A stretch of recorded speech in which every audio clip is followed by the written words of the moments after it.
Fox 61 News at 5 starts now. And now at 5, at least 2 people are injured after a shooting in Norwich. Now at 5, the latest in the incident that resulted in a courthouse going into lockdown. And an update on a German Shepherd whose leg was amputated after being shot. He has finally found a forever home. We'll meet him and his family and learn his new very fitting name. And long waits reported on Connecticut's new unemployment system. Fox 61's Lindsay Kane tells us what's causing the delays and what you can do to avoid them. Breaking now at 5, more monkeypox cases have been reported in Connecticut. A startling number of how that case number count jumped. And good evening, and thanks for joining us at 5. I'm Brent Harden. And I'm Sarah Sanchez. Still no official word from Norwich police as to what led to a midday shooting in downtown Norwich that resulted in the nearby courthouse going into lockdown. At least 2 people were injured. That's according to police sources. Fox 61's Tony Tersey joins us live from Norwich now with more details on how all this went down. Tony? Hey, Brent, this afternoon, free-flowing traffic finally for the last 45 minutes or so. But this area, including the beautiful rotary behind us, was shut down for a good period of time around midday. The owner of this Chinese restaurant told Fox 61 off camera that 2 men were arguing after they left the restaurant. And she said she heard several gunshots, then ducked behind the counter. Disturbing. I mean, it's, our downtown area. I mean, we're supposed to be safe here. The gunfire striking at least 2 people in or near this rotary, according to police sources. One sustained a gunshot wound to the abdomen, the other in the leg. Unfortunately, this happens all the time. I don't understand why they do this, but it happens. That Norwich resident lives on Oak Street, several blocks from the shooting scene. I stepped out of my apartment and I saw a guy running up the street. Being followed by him were a bunch of police cars and people telling him to get on the ground and don't move. Police sources say the male suspect was apprehended outside of this home at 16 Oak Street, where residents apparently told him to get out of their first-floor hallway. Initially, he was hiding behind the next-door home, which has a Ring doorbell camera, and a resident whose identity we concealed. I was at the nail salon, and I seen it on my camera. So I'm glad I wasn't home, because I have kids here. At last check, police sources say they're still searching for a female who was driving a black Nissan SUV, a Murano to be exact. Apparently, both the suspect and this female, who were together just after the shooting, started running together, and then the female ditched him, jumped in the car, and took off. Still no word on whether they've recovered the gun, but Franklin Street, just around the corner here, was closed down all afternoon. And in addition to securing surveillance video, they were also looking for the suspect's gun. We're live here in Norwich. Tony Tersey, Fox 61 News. All right, thank you, Tony. In other breaking news, the Newington Police Department is investigating a shooting incident. Last night around 11, a bullet was shot into a home on John Street. The bullet went into the bedroom of a 9-year-old child and went through that child's bed frame. There have been 0 injuries reported from the shooting. And also breaking here at 5, monkeypox cases are now up to 11 here in Connecticut. That's according to the State Department of Health. The state's first monkeypox case was reported just over a week ago. And as we've reported this week, Quest Diagnostics started testing for monkeypox in locations across the U.S., and that includes here in Connecticut. Symptoms of monkeypox include fever, headache, and a rash that can look like pimples or blisters that appear inside the mouth or on other parts of the body, including the hands, feet, and chest.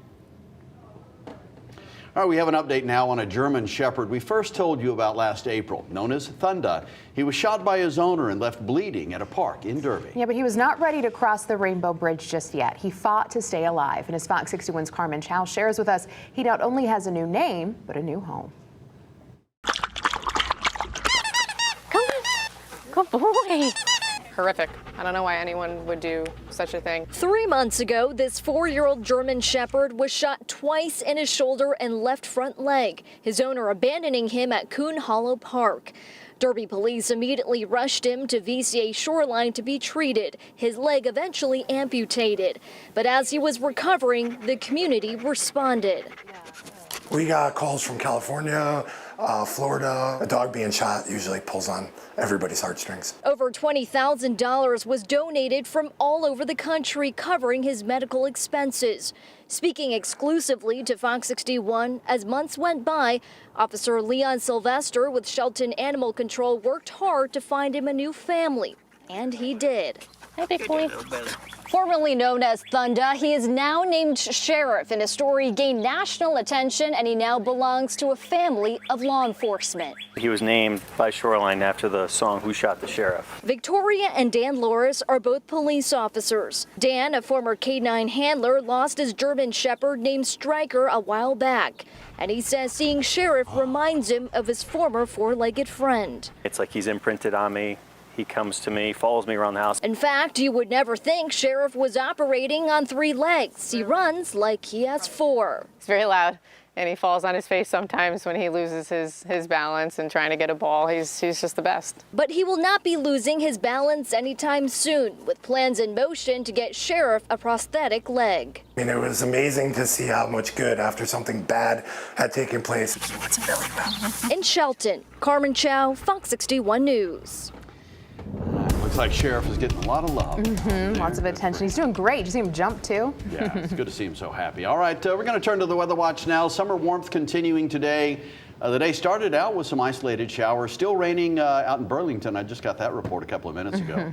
The rest of the week, though, expected to be warm and dry. Meteorologist Ryan Breton joining us now with a look at what we can expect for the weekend. Hi, Ryan. Hey, Sarah and Brent. Literally 2 showers in the state this afternoon. So lucky to get some rain if you got some at your house. Here's a look outside right now. You can see some puffy clouds. In Hartford, it is 87 degrees right now in the capital city. You can see what we mean by isolated showers and storms. Not much out there. There is a pretty strong thunderstorm, though, over southeastern Massachusetts. We'll take you right into central Connecticut, though, where there is this one downpour that's coming out of Burlington, headed right through Farmington at the moment. The core of it right over the reservoir, headed toward West Hartford and Bloomfield, with a little bit of rain in the next 15 minutes or so. Not very big in size at all, but you'll get a good downpour if you get underneath this one. We'll loop the radar over the last few hours. There was a thunderstorm down on the shoreline north of New London. That's moved into Rhode Island, and this is the last shower left in all of the state. So the rest of the night, we are in good shape. Temperatures slowly sliding back into the 60s. After midnight, it'll be pretty comfortable. You can give the AC a break and maybe open up the windows. Great day ahead Friday. A 9 out of 10, maybe a 10 out of 10, with warm weather and low humidity, high temperatures in the 80s all across the state, 84 in Niantic and Windham, and a high temperature of about 86 in Hartford. Cromwell, one of the warmer spots, around 87. We will add quite a bit to these numbers heading into next week. We'll talk about that coming up in about 10 minutes. All right, thank you, Ryan. We have some breaking news here at 5. Ivana Trump, the first wife of former President Donald Trump, has passed away. The two were married in the 80s and early 90s. The Trump family announced Ivana died this afternoon in New York City. Ivana was the mother of Donald Jr., Ivanka, and Eric Trump. She was 73 years old. Well, Connecticut's new unemployment system has been up and running for just over a week now, but many people have been running into problems. Yeah, viewers have been reaching out to us with issues. They're trying to file their claims and get their benefits, but it's been delayed, and they say they also can't reach someone to help. Fox 61's Lindsay Kane has more on what to do if you're struggling. It's been a little over a week since the state launched their new unemployment system, Reemploy CT, but the new launch has many people across the state still empty-handed. I didn't receive anything. I've reached back out. It says the wait times are over 100 hours. Amber Schreier is a mom of 2 boys. She says she hasn't gotten any payment since June 26th, the week before the new site was launched. It's a little hard. I mean, I suffered a stroke in April, so I'm a single mom. I look forward to those payments. So I'm hoping that it doesn't continue to be an ongoing issue throughout the process that they have for their new system.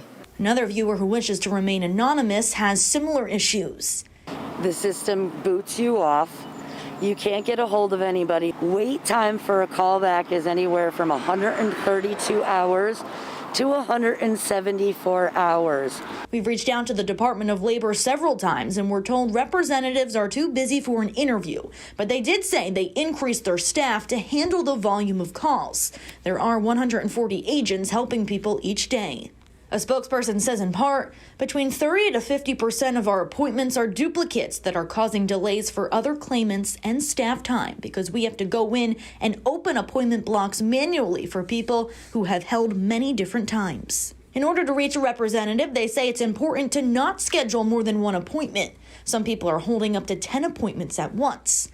Instead of calling and waiting for a callback, they say it's faster to go online and schedule an appointment for a callback on their website.